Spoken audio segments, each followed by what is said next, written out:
Yo, party people, it's Ashley of SingleWomanChronicles.com, where being single is a beautiful choice rather than a miserable circumstance. And today, you guys see, I have my first guest. Yay! I can't call Brittany a guest. My other best friend, she's usually on here, Brittany Smith. She's not with me this week again. But we have another lovely Brittany. Introduce yourself. Okay, so my name is Brittany Phillips. I am a therapist, and met Ashley on a mountain, and she decided to bring me on as a special guest. So I'm willing to spread all my knowledge. I love it. Yes, we met on a mountain, y'all, for real. Like New Year's Eve, we decided to go to a mountain instead of go out in these streets. And we had a lovely friend to invite us to this really nice house. And yeah, so we weren't just randomly on a mountain, y'all. So we were in a home in a mountain. So we just started this conversation. It was a few guys, a few gals, and we got into this deep conversation. And then I started to pick her brain and realize how brilliant she was. Because, like New Year's Eve, you partying it up. You're not really like, you're thinking nobody like, all right, everybody cool, but you don't know how smart someone is. But then you get to talking to someone on a psychological level and you're like, oh, she's smart. I rock with it. So, my little heart. That's why I had to have you on, because like people be asking to come on and I'll be like, I'm gonna get back to you. but yeah, so we got a lot of things I want to touch on, but the most important thing is what we're gonna start with, this term called hypergamy. Oh, all right. Tell the people what it means and just a little bit about how you discovered it and, yeah. Okay, so hypergamy. This was a topic that I brought up when we were on the trip that I feel like a lot of single women, I'm going to say women in general, not just single women, but a lot of women should subscribe to. I myself am a hypergamous female. So how did I get into the term hypergamy? And I'll tell you what it means in just a moment. Because I know a lot of people are like, what's that? Yeah, so hypergamy basically means that like you're a person who only dates, marries, etc., people who are of a higher financial or social status than you.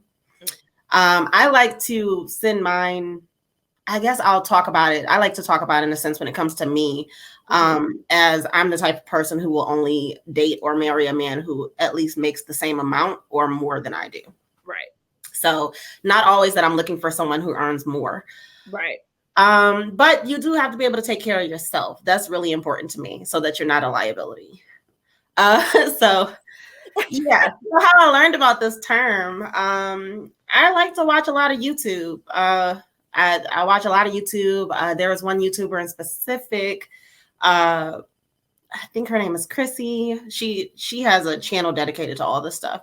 But watching different YouTubers, different Black women YouTubers, and them talking about Black women in luxury.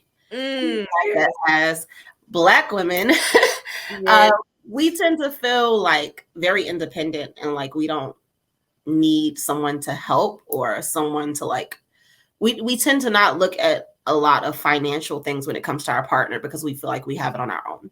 Right. So yeah, that's why I subscribe to femininity. I subscribe to traditional femininity. And being a person who subscribes to traditional femininity, I love traditional masculinity, which comes with that provider role. So yeah. Makes sense. So I'm going to touch on a few things and then I'll go back to some questions. Okay. Thing one, I've been seeing a lot of the luxury Black women YouTubers stepping up, and I really love it and enjoy it because you get to see people outside of like TV, Love and Hip Hop, Real Housewives and all of that live luxury. And you're like, oh, regular everyday people can do this? Right. What do you do for a living? How are you doing this? Right. You know what I mean? And then the second most important thing is like, I feel like Black women, we are the only race that really just the only anybody that if we say we want someone who makes more you know, we gold diggers. We Oh this yeah. that. And it's just Come up. so much backlash from it. And that's why I wanted to talk about it, because honestly, why? Like, I am so tired of telling a guy, hey, I know my potential. I know where I'm going. I'm also a hustler. I want someone who makes at least as much as me or higher. And they look at me like I'm crazy or try to make me dumb down my standards. I literally had a guy ask me, would you marry someone who made $55K a year? I'm like, I probably wouldn't, but because I make more than that. But at the same time, is that his cap? Because here's my thing. My career doesn't have a cap, meaning my income doesn't have a cap. So I can go wherever I want to go because I'm constantly building, growing. So does he have a mindset to grow? Because if he got a mindset to grow, then baby, let's go. But Right. even if he's in a position making six figures and he doesn't have a mindset to grow, I still would be like, question mark. True. You see what I mean? Because it's like we out of here. True. So it's just like, I hate that we have to bear the burden and dumb down our requirements and our standards because society makes us feel like we're inferior. So we just need to accept what we can get. Right. Sure. I mean, we're supposed to feel lucky just to have a man, regardless of like what he has. Oh, for sure. And the thing about it is our society as Black women, we have been trained, I'll say, trained to the point to where we are the caregivers. We are the people who are supposed to be the healer, the mother if your mom didn't raise you right, your doctor when you're sick, like all those things. So we're trained to give so much, but to expect so little. So the moment that we do say, okay, as a person, this is my standard, this is my boundary that I am setting, this is a requirement. And like I've had conversations with clients in the past about boundaries and not feeling bad about having your boundaries and holding people to that standard. Because when you go to your job, can you just come in there dressing any kind of way, doing whatever? No. You cannot.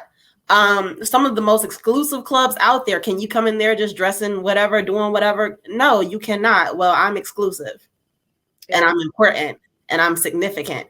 So I have certain boundaries and you can't just be a part of my world and not fit those certain standards that I've set for myself. Not saying you have to change, but I'm saying that there's people out there that won't care. Maybe that's something that's not important to them, but I'm one of those people that's important, and I shouldn't feel bad for that. Amen. And you can provide it for yourself. So like that's the part where I'm like, right? Why does it matter? But I do want to touch this. So I was talking to a friend, a male friend of mine, who he's pretty successful. Side note, if y'all hear stuff in the background, my dog is out here wilding. As soon as I get on here, all day he been chilling, sleep. As soon as I record, he want to go drink water, eat, run around, play with his toy. Like, come on, fam. But anyway, he was just enjoying. Huh? What'd you say? I said he's just back there enjoying himself, having the best time of his life, interrupting me. But I was talking to my homie, and he successful guy, doesn't have to worry about this conversation. And he was just saying, like, what if, you know, the chick just makes more, she makes a lot more, like she's Beyonce and she's a millionaire, but this guy does pretty well, he makes six figures, like then what do you say? And my response to him was, honestly, I don't think money would be such a big issue or topic if people were holding their weight. True. What I mean by that is I feel like too many women, I'm women, have gone through situations where we had to uplift a man to the point of we letting a dude stay with us. Paying, like putting stuff in our name for a dude. Like a liability. Going to pick him up because he ain't got no car. He doesn't have a place, but he wants to stay at my place all the time. Like all of these things, if people were holding their weight, conversation wouldn't be about money so much. But too many people are insecure because they're not working hard enough and they're jumping in the dating scene without getting themselves together first. They want to project their insecurities onto us because we want more, because we grind, we hustle, we work. Right. And that's the issue. If I never dealt with those people in the past that I wouldn't say use me, but more so took advantage of my kindness, then I Mhm. wouldn't be having this conversation. Right. Right. But there's so many men out there that struggle. And I guess I can play devil's advocate too, right? I can play devil's advocate because I do understand that the dating scene is a bit, it's not a pool, it's a swamp. It's a swamp. It is. It's a swamp. And do I believe that it's just a swamp on the female side? No, not necessarily. I think that there's both. It's both. I mean, there's men out there that are trying to find pretty decent women, and there's women that are looking for a come up, you know? Yeah. So when we're talking hypergamy, we're not talking about hypergamy in a sense of I'm not going to have my things together yet, expect you to carry me. That's called a liability. Oh, say it. You know, and then I need to carry you on my taxes. No, seriously, I need some back taxes because I don't carry some folks, and I should be able to claim them. But, right. Because they were disabled.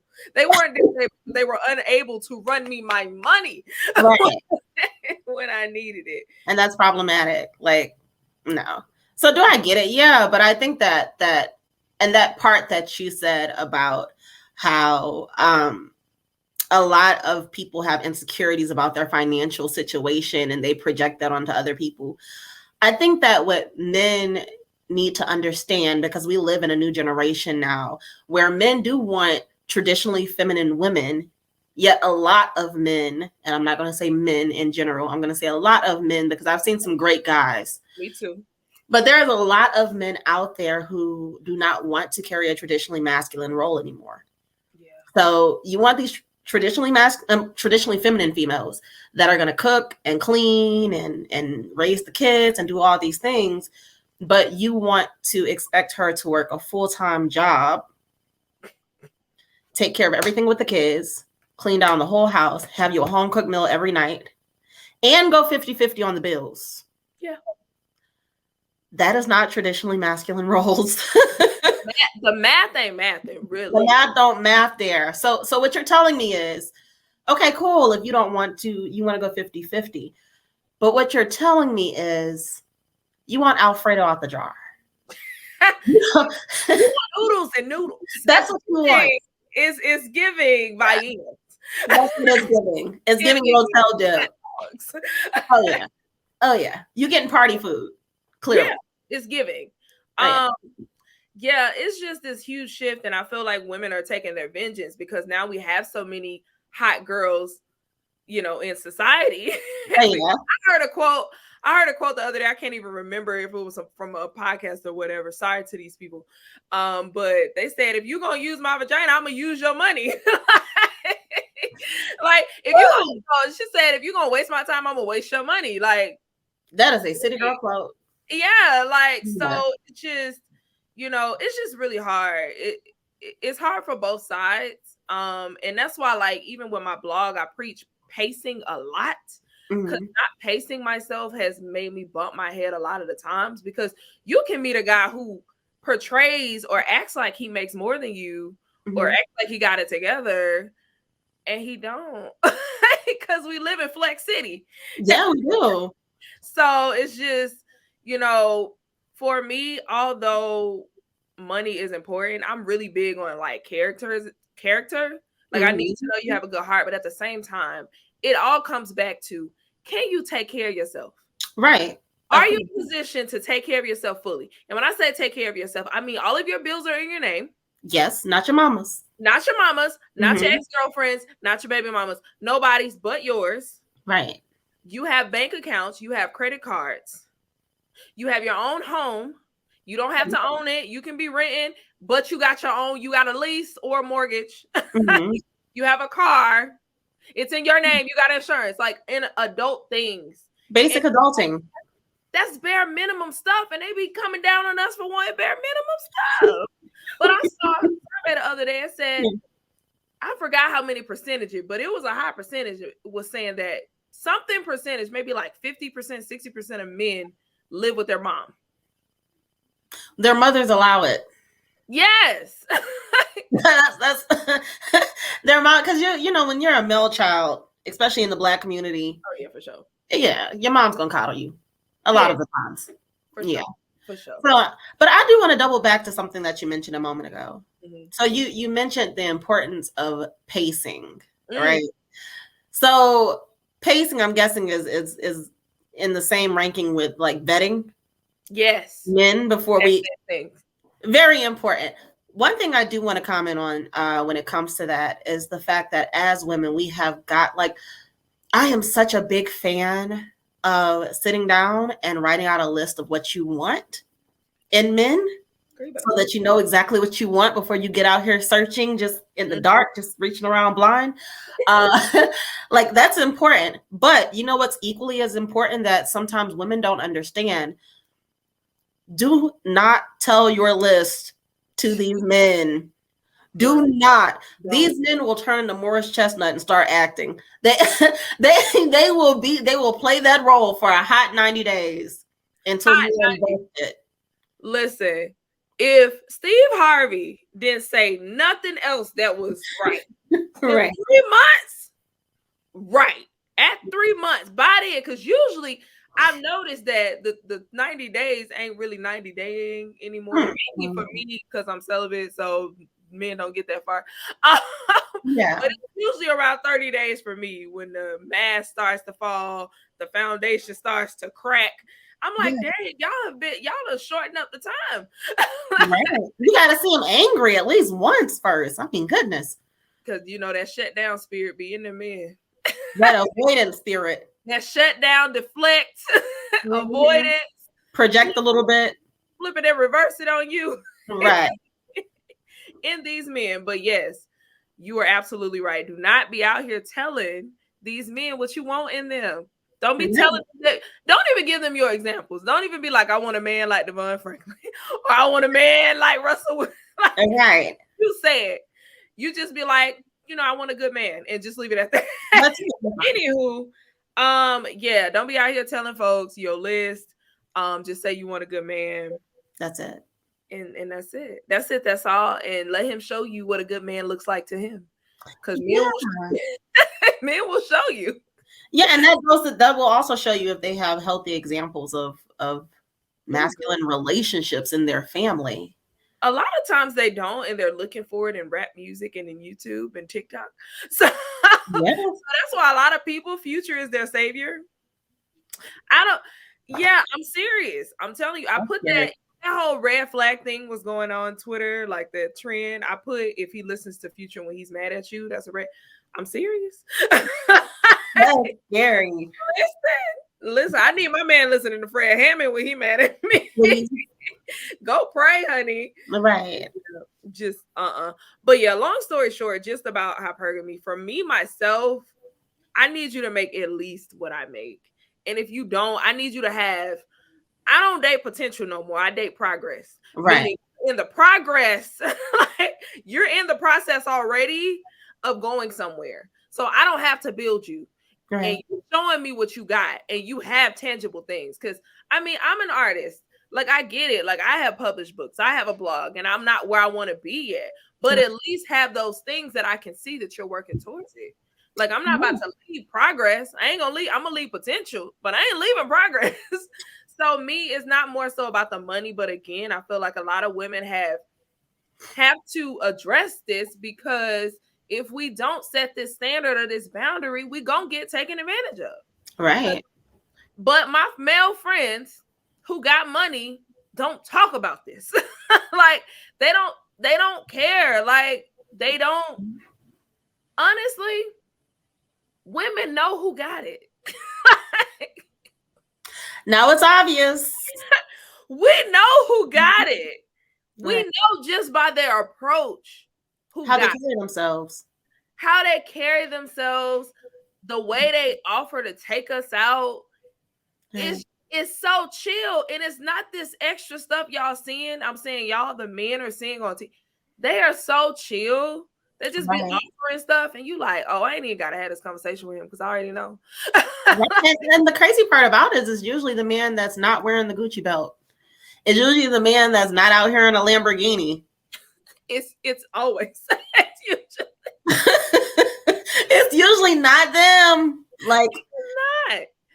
It's not. And ladies, we got to talk to the ladies. Ladies, Right. listen. Stop judging men and their finances and what they can do for you by cars, by by clothing, by all of that, especially if you live in a big city where people like to flex. That means Atlanta is one of them. But if you live in LA, you live in New York, like these are different places. Right. Like just pay attention to consistency. Like in the beginning, they would take you out on these dates, but around that second month, they start to kind of fall off or like ask you questions like when you gonna pay. You send me $40 is a red flag. Like, or you know what I mean? Stuff like that. Because you will know, fam. You will just know, ladies. So get your discernment up. Like, we gotta really get our discernment up. And I think a lot of women don't like to set boundaries and standards because they're afraid that for some reason men are going to become extinct and they're not going to find one. There's always someone that will rise to the occasion. There's no need to lower it. And I have told women this. If you have standards and boundaries, you're probably going to wait longer. I'm not going to lie because like you said, it's not a dating pool, it's a dating swamp. Yeah. But would you rather settle for somebody who's mistreating you, taking you for granted, like taking advantage of you, or would you just rather wait and then just get somebody who respects your boundaries and rises to the occasion? Right. Because for me, myself, and I don't mind being by myself, but a lot of people do. But I don't mind it. But you can go outside by yourself, leading into you and self-dating, which I think is amazing. Explain to us what self-dating is. Self-dating. So self-dating is and maybe it's my Aquarius nature because I like being alone. But self-dating is something that I think is extremely important as well, because we cannot ask people for things that we can't provide to ourselves. So when you're out here saying, I want a man that'll do this, this, this, this, and this, ask yourself, what am I doing for myself? Because how you treat yourself is setting the standard for how a man will treat you. They can feed you all types of craziness about that's not the case, but it is the case. People in general will treat you the way that they see you treat yourself. Absolutely. So take yourself seriously and take yourself on dates. For sure. So I actually wrote out this long list. I'm not going to go over everything that's on the list.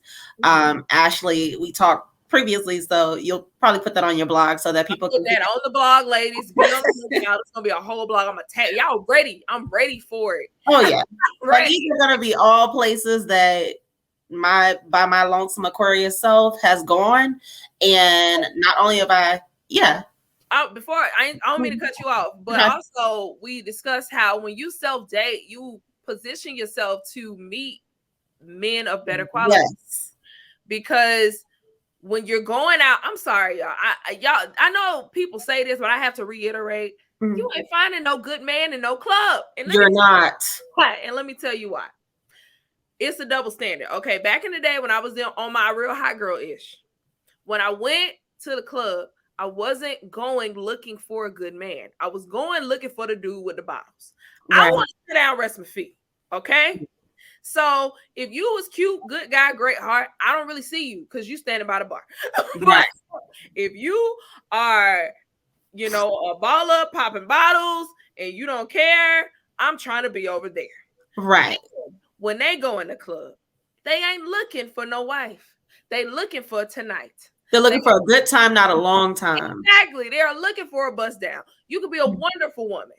Wonderful. And they probably, if you saw you in a grocery store, would love to be acquainted with you, take you out. But tonight, no. So stop looking there. Everyone's agenda is different. And I know this as well because I used to work as a bottle waitress. So I know exactly what the agenda is. So stop looking there. Go to these upscale spots that she's about to tell you to present yourself, position yourself. Oh, yeah. Good man. Oh, yeah. Yeah. So, I mean, self-dating, like I said, is and that is so true. Because, look, you're not going to find what you're looking for down to the club. You will find a good time and not a long time, like Drake said. So, I mean, I think it's important to self-date, one, because like I said, it teaches you to begin to set the standard for what you want in a relationship. That way, any Tom, Dick, and Harry that comes along that shows you a good time, you're not impressed. Right. Because you're already doing these things for yourself. But second of all, yeah, it's a great opportunity to get out here and meet the type of guys, or the type, if some ladies don't like guys, the type of person that you're out here looking for. Yeah. So it's important to pick the spots that you go to. I know one thing that we were talking about in our conversation over the table was like getting dressed really, really cute and going and sitting at the bar of expensive places. So Ruth Chris has a bar for a reason. Yes. Or the garden room has a bar for a reason. Beautiful scenery. You can take pictures and everything. Yes. But also a higher level of people that have money are going to be there. Exactly. So if you're interested in that type of guy, he'll be there. Not saying though, so I do want to double back and reiterate that I am not saying that because a guy has money, it makes him a good person. High value and high quality are two completely different things. Say it again, because because my clear point is, listen, the only reason women are talking so much about money now, Black women specifically, is because we're tired of having to take care of men. We are not mommies. We are not mommies. We are not mommies. Okay. I ain't got no kids. She ain't got no kids. So you're not raising nobody. Michelle said it best. Can't raise a man. So that's why we're talking about it. Like money, honestly, for me personally, is probably like 25% of what I'm worried about when I'm looking for a man. Honestly. But I have to say it because I'm tired of taking care of people. But if this is a regular everyday conversation and I'm meeting a man, I'm not asking him how much he makes. But again, I can peep it. I can peep about how you move. Right. Like if, as long as you're not asking to stay with me and you're not, out the gate looking at me like, oh, when you gonna pay? Like, come on, man.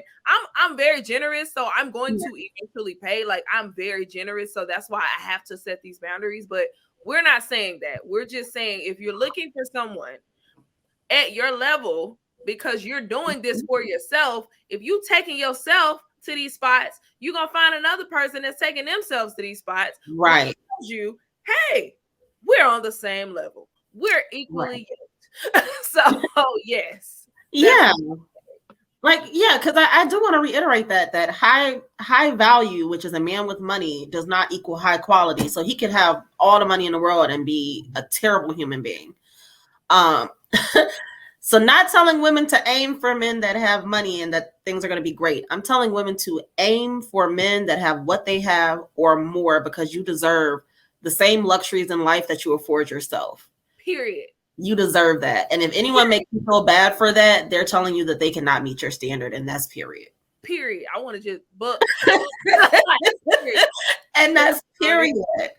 Like, you are not a bad person for asking for what you bring to the table. Because they ask. They don't want no busted female. But they want it like they approach you for a reason.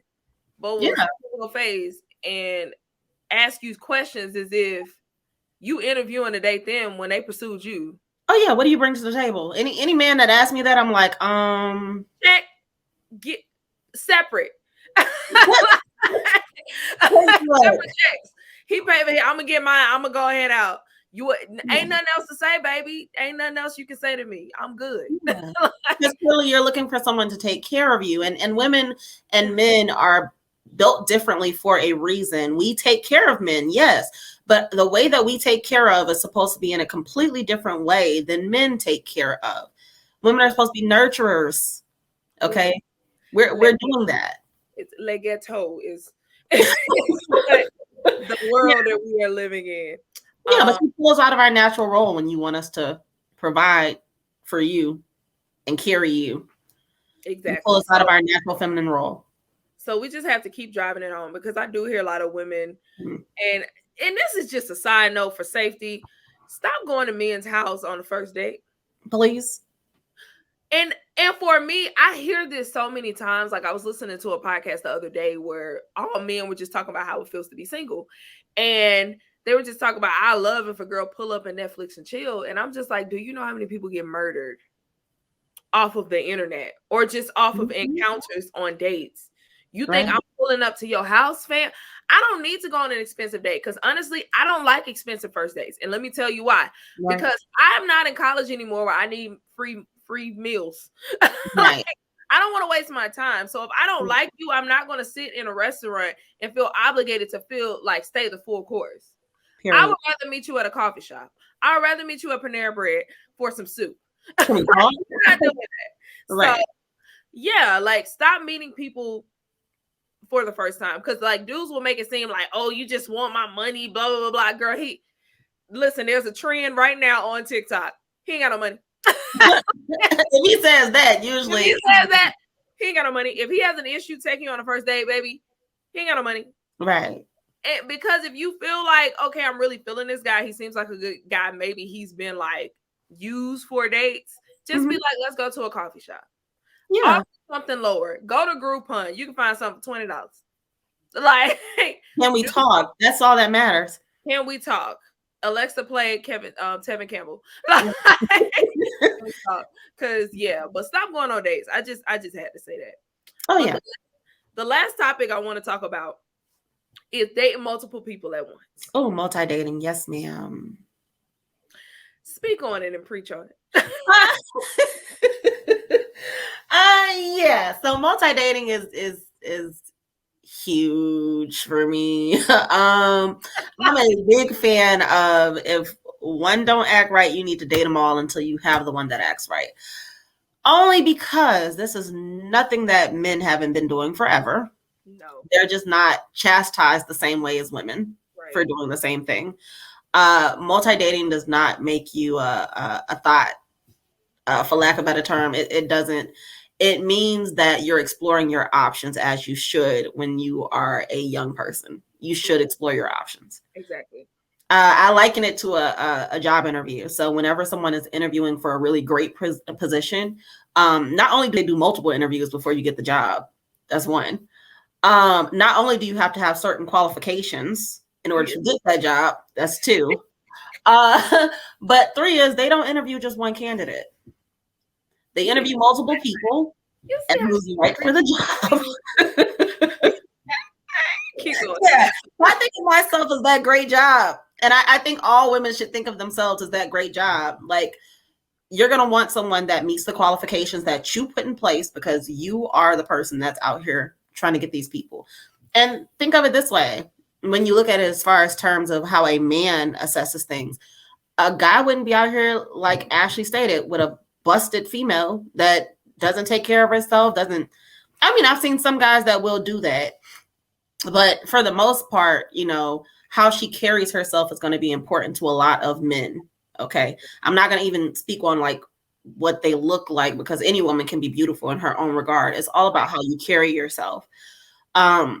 So a man is not going to be out here with a woman that carries herself just any kind of way and doesn't care. He's going to have certain standards physically that he wants a woman to meet. And us as women, we're more emotional and mental than men are. They're more physical. They see you and they know what it is. Right. We're more of, do you touch me emotionally? Do you touch me spiritually? Can I connect with you? Right. So until you find that person who does just that for you, yes, continue to date, continue to see people. If you're going on 3 and 4 days a week, as long as you're not out here sleeping with multiple people, unprotected, because I'm not going to even say who you can and can't sleep with. That is your body. Do what you want to do with it. But at the end of the day, as long as you're being safe and you're out here vetting people and getting to know people, then you're not doing anything wrong. You're doing exactly what you're supposed to do at your age. So I'm a big fan of multi-dating. Date them all till one act right. Period. So my journey to multi-dating, which I would love to do, but I don't meet enough people I'm interested in at one time. Mm-hmm. But for so long, I'm 32 now. Growing up in high school, college, women were like really shunned for, like, now it's more open. Mm-hmm. It's more like flexible because we have Meg Thee Stallion, we have, what's her name? Big Lotto. We have City Girls. Like all of these people who are talking about, they're basically taking back the power. Like no longer are we gonna just do what y'all tell us and live under the double standard. We're gonna do what we want to do. So I pressure myself so much as a young, because I was really before my time. Because I had a team, honey. I was rotating, honey. Starting five.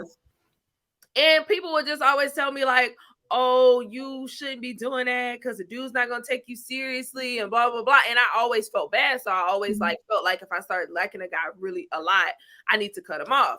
And I really carried that into my adult life. Literally until last year did I realize like, you was ahead of your time. Like, and from a psychological level, let's even take it there. So I realized my attachment style was anxious because of how I grew up. So I read the book Attached that I talk about all the time because it literally changed my life. In the book Attached, guess what it says? When you are anxious attachment, date multiple people. Because you start to see people multiple times a week, talking on the phone with them every day, all of that, you build an attachment. Right. And you get anxiety when you separate from them. So in order to combat that, date more than one person. Another book called Boundaries in Dating, that is actually a Christian book, tells you date multiple people. Right. Because you shouldn't just, until you find that connection that's like, oh, this is it. But I feel like women, we think so wrong because we literally, as soon as we go on a first date, we're envisioning him as our husband walking down the and the kids we're gonna have.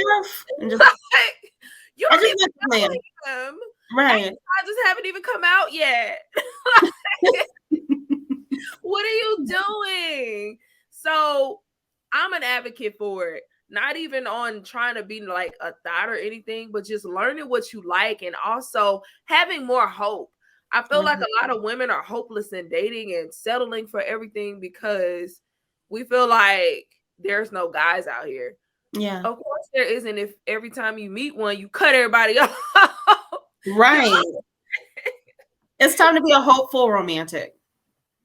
Yeah, I am now hopeful romantic. Yeah. And I'm not, again, if I could meet more men that I found interesting, I would definitely date more people at a time. Yeah. But unfortunately, I meet somebody, I'm gonna stop saying this, but in the past, I've met somebody like once a year. It's like, I gotta go start self-dating more, honey, because this is frustrating. Super important. I'm telling you, it's super important. Just because I find, and going back to that trauma piece as well of the anxious attachment styles and different attachment styles and how those things can link to trauma. I think that a lot of us as women have that trauma where we've had abandonment issues. And either that or we've been disappointed a lot in the past. So it makes us avoidant. So fallback culture is at an all-time high right now. So the moment that he breathes wrong, it's time to dip. Yeah. So we got to check ourselves on that too as women, because men are human beings just like everyone else, and they're going to make mistakes sometimes. So not every little thing is a red flag. Right. Name something that a woman, you've seen women say a red flag and it's not. Oh my gosh. So many things. Jeez. I have an example. I guess I'll because I have an avoidant attachment style. I'm one of those people, you breathe wrong, you gotta go. So I and I'm working on that. Because I'm not. I wish, honey. Anxious is much worse. I'm like, I'll be attached to these idiots. No, I find it difficult to attach. Like it's hard for me to attach, and I think I've always been that way. But one thing for me that I'll usually deem as a red flag that isn't really that big of a red flag. Like if I'm walking down the street with a guy and he has me closer to the road. Oh, and he's not walking on the inside. I mean, doesn't have you on the inside. I got you. Right. Like, okay. Yeah, it's a red flag, but like, do I have to stop talking to you because of that? Not really. Right. It's a red flag, but not really, because a lot of people just don't know. Because I didn't know until I started dating this one guy in college. And I'm like, oh, that's a thing. Oh, thanks. So yeah, that makes sense. So as a person who is hard to attach, have you ever dated someone when you wanted to attach to, but you just couldn't? Yes. So you through that. Crazy part about it, not even in dating. So like in all relationships. So my best friend is actually a very anxiously attached Libra. And she's extremely emotional. So she was raised in a family where they did a lot of affection, a lot of hugging and kissing and things like that. It took her 4 years to hug me. I don't like to be touched. So I've had those relationships with people, and using my best friend as an example, because she's one of those people that deserves all the love in the world. And like, while I would really love to be one of those people that like hug and touch and kiss and all that, I just do not show love that way most of the time. So I've had that situation a lot of times, but I don't want to be that person. I guess being a therapist, right, and thinking of some of the common mishaps I've seen in my clients, I don't want to be that person that says that's just how I am. Because I think a lot of times we just how I am our way out of growth. Whew. So I don't want to be that person. I'm going to say that is a flaw that I am 100% working on through therapy for myself and through trying to gain a closer relationship with the people around me. Give people who have that same attachment, men and women, 3 tips they can do to move towards attaching.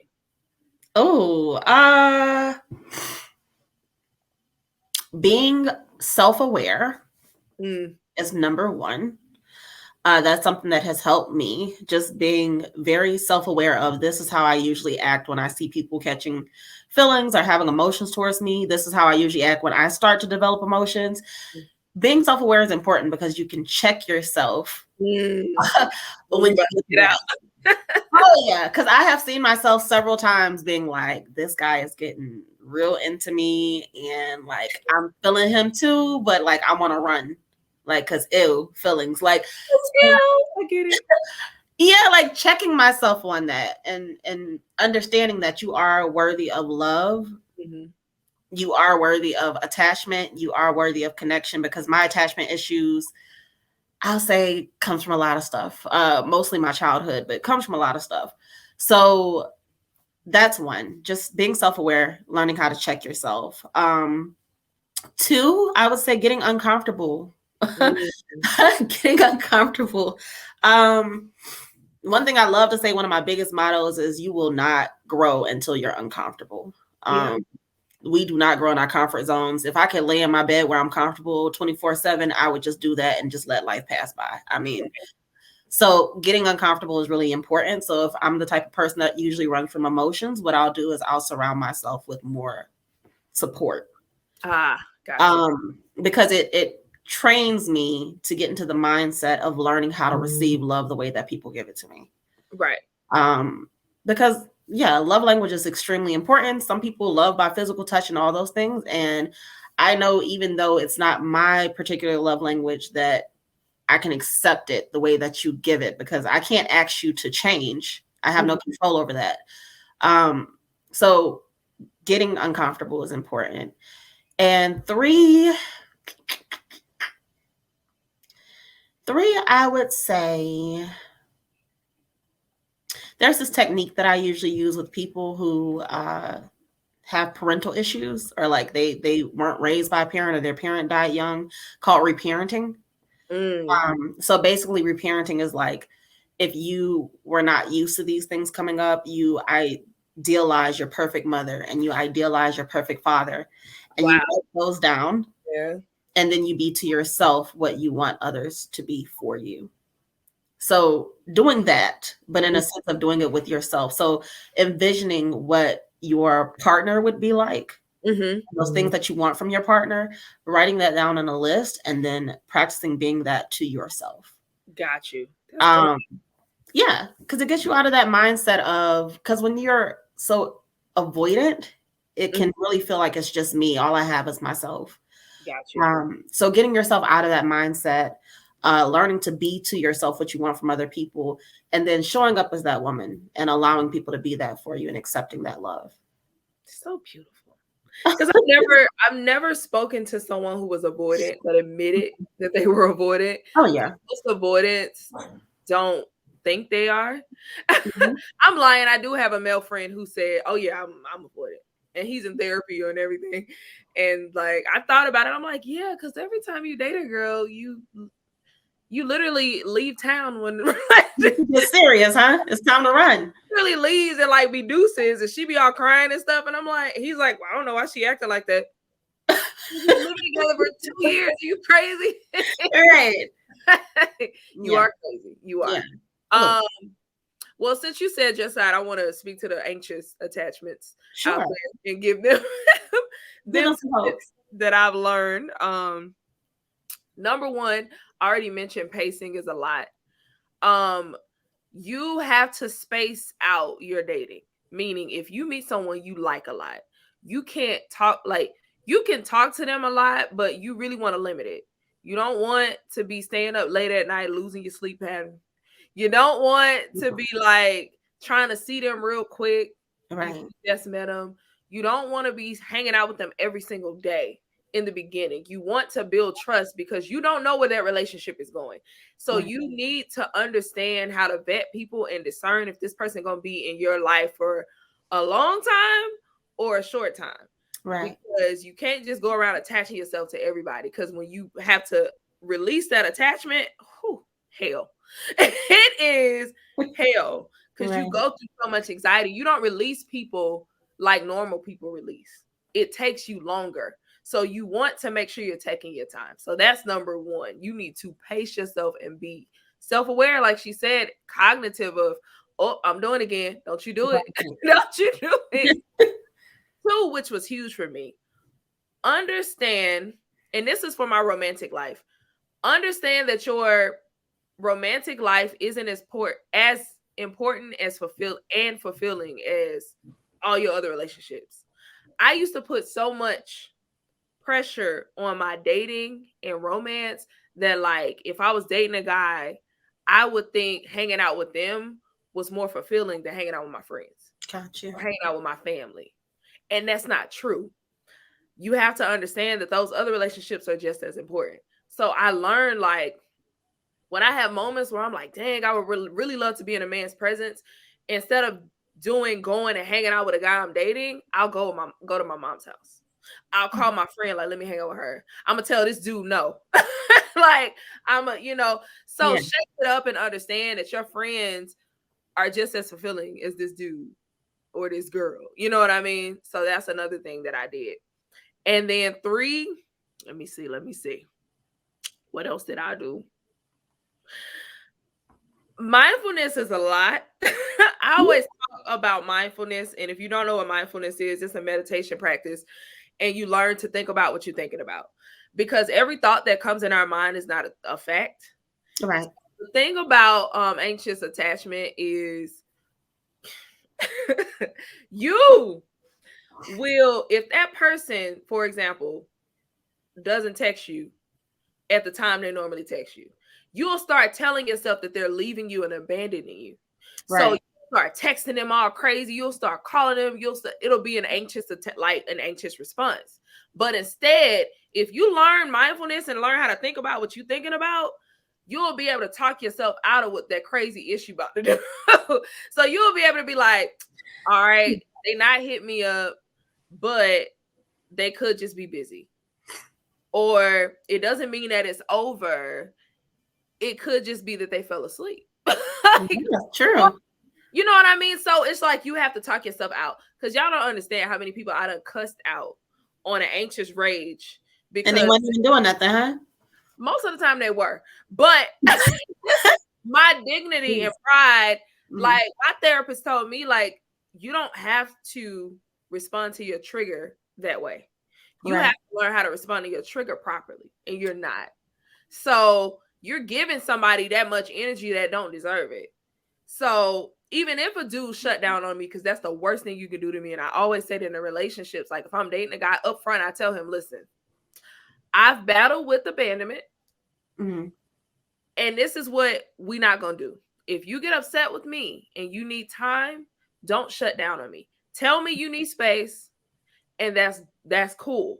I'm going to fall back. But just shutting down to punish me, that don't work for me. Because one or two things going to happen. or one and two things gonna happen. I'm gonna block you and never talk to you again. Mm-hmm. Or two, I'm gonna cuss you out, then I'm gonna block you and never talk to you again. Oh Lord. Yes. So this is what we're not gonna do, because I've spent too much time like getting over that, because mine comes from my mom being emotionally unavailable, and her response to arguments is shutting down. So I've dealt with that too many times. I'm not doing that. And I've dealt with it in relationships. So yeah, so this is for my anxious people. One, pace yourself. Two, have other relationships that are meaningful to you around you, so that they can be your outlet instead of your relationship being your outlet all the time. Right. And three, think about what you're thinking about, because your thoughts will lead you to some false feelings, and you will be snapping and cussing and blocking people. Yeah.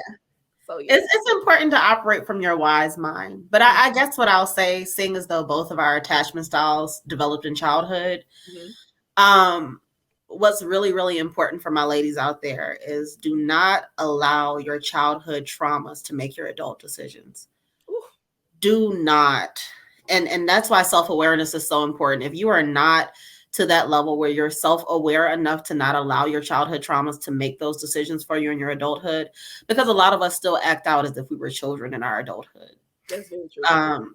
That's not spitting on anybody's maturity level. That's saying you operate from whatever mindset that you're in at that moment. So if you feel like you can't get to a point to where you can't operate from your adult self, then I would say get into therapy. Please get into therapy. As a therapist myself, I have been in therapy. And I'm telling you, I would not be the person I am today if I had not sought therapy. It's such a taboo thing in the Black community, but it is so important to get a sense of your higher self and to learn to operate from that place rather than operating from our traumas and our triggers. So yeah, just had to throw that little outlet out there. Oh, I needed that. They needed that. Everybody needed that. They needed it. It was so important because, yeah, everything you said. Whew, this has just been amazing. Just healing. Know somebody. Hopefully, somebody listening crying. Like, let me call the therapist. So just in case they want to reach out to you for therapy, sure. People know how they can contact you. Also, I know she has a podcast as well. Let the people know. Shout yourself. Okay, cool. So right now I am in private practice at the moment. I also work with BetterHelp. So yeah, which is an online therapy platform for the people that want to get out there and get quick, convenient therapy. I'm a private practice therapist, so we're on there. So there's a lot of people that think just because you go online, you're not getting the quality. I'm reiterating, I am in private practice where people pay me out of pocket, and I am still on BetterHelp. So you are getting quality therapists. So that's one thing. If you want to reach out for any reason, you can contact at Hope Therapy at yahoo.com, which is our podcast email. But if you reach out to me in that email, we should be able to work professionally. Also, for my job email, I guess this is the HIPAA compliant one if you're reaching out for services. No, give them everything. Yeah, if you're reaching out for services, the HIPAA compliant way to do that would be to reach out to my email, which is B Phillips, as my name is spelled on the screen, at family360center.com. That is my HIPAA compliant secure email if you're reaching out for services. Do not reach the other one for services. Also, as far as my podcast goes, I have a podcast called The Hope Podcast, HOPE. Hope stands for Helping Our People Evolve. So basically that podcast is pretty much two therapists, me and my best friend. Her name is Tarani Parquette. She is a therapist who's licensed in the state of Louisiana, like I am. I'm getting my second license in Georgia. But yeah, so me and her are on there and we're giving clinical views for the culture. So all Black topics, we are running it down from a clinician's perspective. So if you're a person that's into pop culture and into mental health and therapy and wellness and Black women living in their holism and luxury of mental health, then you'll probably like that. So I'm here like, where I turn this on? Can you touch on Portia? we can talk about that from a clinical view too. About it from a clinic, because I'm over here like, I've been watching this show and it's not helping her look too well in the public. But I can't turn it off. So y'all should make that an episode, because by the time you come out, she should still be on TV. And tune in to that episode and share it, because I want to know what y'all think. Of course. Yeah. So we are actually starting a new series this weekend. We're going to start working on a new series. It will be a dating series to kind of piggyback off of this podcast. And we would more than ever love to have you work on a project with us, seeing as though you were so gracious to have me on your platform. Absolutely. I'm ready. I'm ready to girl. Look. What want to talk about? Because I can talk about it. Yeah, we are on the same wavelength, so I'm ready to. I think we do an awesome job together. I love this podcast. Honestly, I don't even know what to entitle it no more, because we started with hypergamy and then we went to self-dating and then we ended up on attachment styles, which honestly, attachment styles is something I wanted to do, and I wanted a therapist to touch it, and just so happened, because attachment styles is so important in our adult life and dating especially. And I learned that, and it changed my life. So I'm like, somebody need to hear this, because there's an avoidant who needs you, and there's an anxious person that needs me, and honestly, they need both of us, because a lot of anxious people are attracted to avoidance. The same people that are going to abandon them. Exactly. It's so crazy. So we need to recognize the signs, and somebody avoidant may be coming across somebody anxious and be like, oh, let me not break their heart. So true. It's so good. Yeah. But it was so great having you. This has been an amazing episode. Now I got to re-listen, edit, and figure out what we're going to cover. I really wish it was live, because people could tell me, but I'll figure it out. But bye, girl. Thank you again. No problem. I'm gonna email you this list. Please, no, I'm serious. Next week on the blog, it's gonna be featured. I'm gonna send it. No problem. Yeah, connect it to the link to the episode. That way people can. Oh yeah, see, you be thinking. And I'm gonna put you on there as a feature, because now I don't have to create a blog idea, because I was gonna have to do that. This is perfect. Okay. All right, bye, girl. See ya.